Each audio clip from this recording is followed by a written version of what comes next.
তো বন্ধুরা, আবার 3 বছর পর সেই একই সাহারা মরুভূমিতে চলে আসলাম। আমি সেই সজীব বিয়ার গেটস। 3 বছর আগে আমি একা আসছিলাম, আর আপনাদের দেখিয়েছিলাম একটি ঘর, মানে সেটা ছিল আমার শ্বশুর বাড়ি। এখান থেকে দেখা যায়। এখন ভাগ্যের কি নির্মম ইতিহাস না পরিহাস, এর সাথে এখন আমার ও আছে। যাই হোক, কোথাও কম বলে পাওয়া গাই।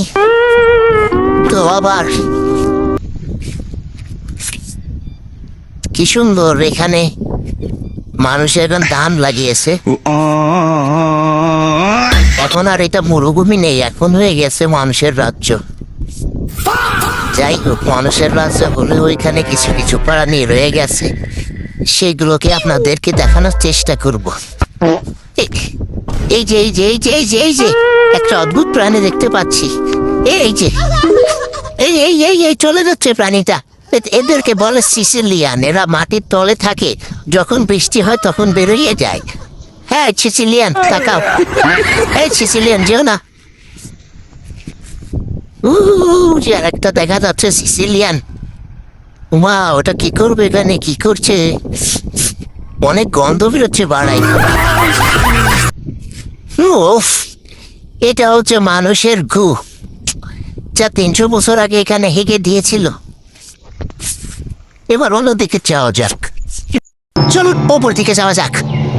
এই দ্বীপে আপনি কি পেতে পারেন সেটা বুঝতে সবটা দেখা দরকার, আর তার জন্যে আপনাকে উপর দিকে উঠতে হবে। এটা সত্যি যেন নরকের রাস্তা মনে হচ্ছে। সবকিছু আঁকড়ে ধরছে, কেটে ছিঁড়ে টেনে রাখতে চাইছে।